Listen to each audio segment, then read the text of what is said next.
الصبح بدا من طالعته والليل دجى من وفراته الله والله والله والله الله والله والله والله بسم اللہ الرحمن الرحیم۔ علم الصرف کے 7ویں باب اجوف کے سبق نمبر 27 میں خوش آمدید۔ آج کے سبق میں ہم قال یقول سے صرف صغیر پڑھیں گے اور اس کی تعلیل کریں گے۔ 7واں باب اجوف ہے، سبق نمبر 27 ہے قال یقول سے صرف صغیر۔ دیکھیں قال یقول جو باب ہے یہ اجوف کا سب سے اہم اور سب سے مشہور باب سمجھا جاتا ہے۔ گزشتہ اسباق میں ہم نے جس طرح قوانین پڑھے تھے اس کے ساتھ ساتھ ہم نے جو اس کی صرف کبیریں تھیں، ماضی، مضارع، امر، نہیں، ان کی ہم نے تعلیلیں بھی پڑھی تھی، کس کس طرح تبدیلی ہوئی تھی، کون سے صیغے میں کون سا قانون لگا تھا، وہ ہم نے ساری تفصیل وہاں کے اوپر پڑھی تھی۔ لیکن میں نے مناسب یہ سمجھا کہ ساری تفصیل جو ہم صرف کبیر میں پڑھ چکے ہیں، صرف صغیر میں چونکہ صرف کبیر سے ہی ایک ایک صیغہ لیا جاتا ہے تو اس کو بھی ہم ایک مرتبہ دہرا لیں تاکہ گزشتہ سبق ہمارے پکے بھی ہو جائیں گے اور کوئی بات جو سمجھ نہیں رہتی ہو یہاں پر آپ کو سمجھ آ جائے گی۔ ایک بات میں یہاں پہ کہنا ضروری سمجھتا ہوں کہ اس کے اندر ہم نے باقاعدہ لمبی چوڑی تعلیلیں نہیں کرنی جو ہم نے صرف کبیر کے اندر تعلیل کی تھی۔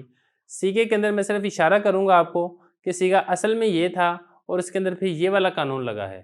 باقی اگر آپ نے تفصیل سمجھنی ہو تو یہ پورا باب کے جو گزشتہ 26 اسباق ہیں پیچھے، اس میں سارے انہی صیغوں کی تعلیل یہاں پر کی گئی ہے، وہاں پر آپ کو تفصیل مل جائے گی۔ تو سب سے پہلے جو ہے میں آپ کو ویسے ایک مرتبہ گردان پڑھ کے دکھاؤں گا تمام صرف صغیر کو، اس کے بعد پھر ہم انشاءاللہ ایک ایک صیغے کی اس کی تعلیل کریں گے۔ القول یہ اس کا مصدر ہے، بات کہنا، یہ اس کا ترجمہ ہے۔ قال یقول قولا فهو قائل وقیل یقال قولا فذاک مقول لم یقل لم یقل لا یقول لا یقال لن یقول لن یقال لیقولن لیقالن لیقولن لیقالن الامر منہ قل لتقل لیقل لیقل قولن لتقالن لیقولن لیقالن۔ دو سے یہاں پہ مس ہیں، میں ویسے بتا دیتا ہوں۔ قولن لتقالن لیقولن لیقالن والنہی عنہ لا تقل لا تقل لا یقل لا یقل لا تقولن لا تقالن لا یقولن لا تقولن لا تقالن لا یقولن لا یقالن۔ یہاں پہ بھی کچھ صیغے مس ہیں، بہرحال تفصیل اگر آپ نے دیکھنی ہے تو آپ کتاب کے اندر دیکھ سکتے ہیں۔ والظرف منہ مقال مقالان مقابل مقیل والآلۃ منہ مقول مقولان مقابل مقیل مقولۃ۔ آگے میں نے نہیں لکھے، کچھ صیغے باقی بچتے ہیں، اس میں اعلیٰ کے بچتے ہیں، اس میں تفصیل کے بچتے ہیں، تو اس میں اعلیٰ کے بالکل ایسے ہی ہوں گے جیسے یہاں تک ہے۔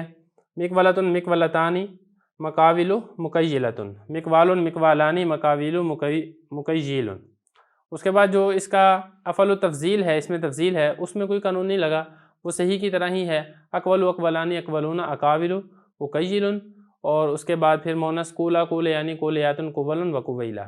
یہ یہاں پر ہماری گردان مکمل ہو گئی ہے۔ اب ہم اس کے ایک ایک صیغے کی ہم اس میں تعلیل پڑھ لیتے ہیں۔ تو جیسا کہ آپ کو معلوم ہے صرف صغیر میں پہلا صیغہ ہوتا ہے ماضی کا صیغہ، تو ماضی کا صیغہ اصل میں قاولا تھا، پھر کالا والا قانون لگا تو یہ بن گیا کالا۔ اس کے بعد اگلا صیغہ ہوتا ہے مضارع کا، مضارع یقولو تھا، یقولو والا قانون لگا تو بن گیا یقولو۔ تیسرا جو صیغہ ہوتا ہے اس میں صرف صغیر میں وہ ہوتا ہے مصدر، جو یہ ہے القول، یہی قول یہاں پر ہے۔ فہو قائل، فہو کے بعد آگے اسم فاعل آتا ہے، یہ قائل اصل میں قابل تھا، قائل والا قانون لگا تو یہ بن گیا قائل۔ اس کے بعد آگے مجہول شروع ہو جاتا ہے۔ قیلا یہ ماضی مجہول ہے، اس میں قیلا والا قانون لگا ہے۔ یقالو مضارع مجہول ہے، اس میں یقول اور یقالو والا قانون لگا ہے۔ قولن یہ مصدر آ گیا دوبارہ۔ فدا کا مقول، مقول یہ سب مفعول کا صیغہ ہے، اصل میں مقبول تھا۔ اس کے بعد پھر یقولو یبیو والے قانون سے واو کی حرکت نقل کر کے ماقبل کو دی تو یہ بن گیا مقول، پھر التقاء ساکنین سے واو حذف ہوگی تو یہ بن گیا مقول، جو کہ اب تفصیل میں آپ کو اس مفعول کے سبق میں پڑھا چکا ہوں۔ آگے لم یقل، یہ اصل میں لم یقول تھا، تو پھر اس کے بعد جب ہم نے یقول والے قانون سے حرکت نقل کر کے ماقبل کو دی تو یہ بن جائے گا یقول، التقاء ساکنین سے حذف ہو گیا تو بن گیا لم یقل۔ لم یقل بھی ایسے ہی، یقالو سے جب ہم نے بنایا، جب لم لگا تو بن گیا لم یقال، التقاء ساکنین سے جب الف حذف ہو گیا تو یہ بچ گیا لم یقل۔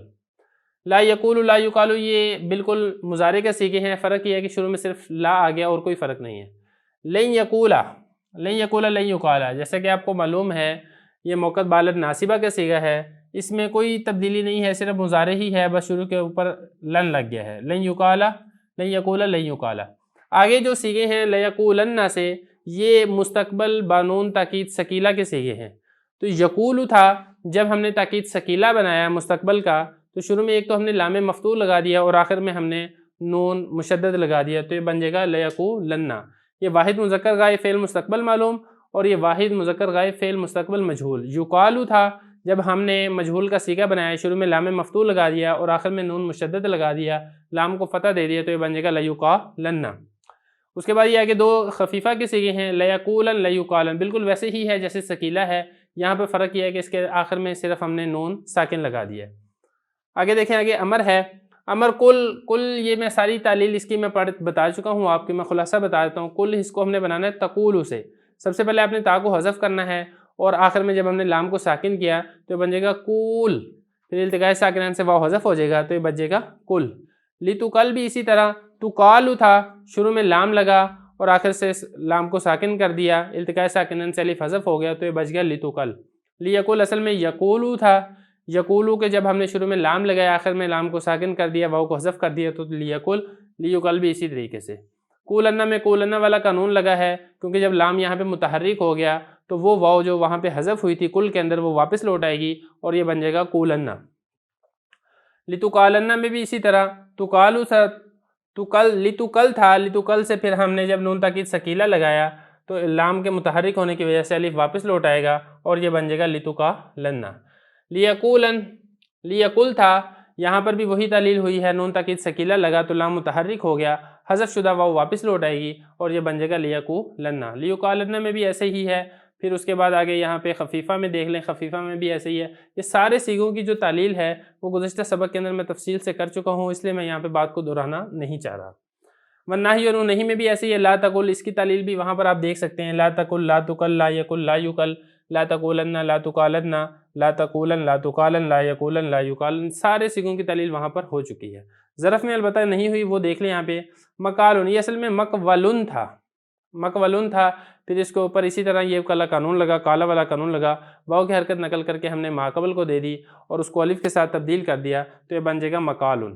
یہ مقالانی میں بھی اسی طرح یہ مقولانی تھا، حرکت نقل کر کے ہم نے ماقبل کو دی اور اس کو الف کے ساتھ تبدیل کر دیا تو یہ بن جائے گا مقالانی۔ مقابلوں میں کوئی تبدیلی نہیں ہوئی۔ مقیلن، اصل میں مقیولن تھا، یا اور واو اکٹھے ہو گئے، سیدن والے قانون سے ہم نے اس کو یا سے تبدیل کر کے یا کا یا میں ادغام کر دیا تو یہ بن جائے گا مقیلن۔ مقولن میں کوئی تبدیلی نہیں ہے، اپنی اصل کے اوپر ہے۔ مقولانی میں کوئی تبدیلی نہیں ہے، مقابلوں میں کوئی تبدیلی نہیں ہے۔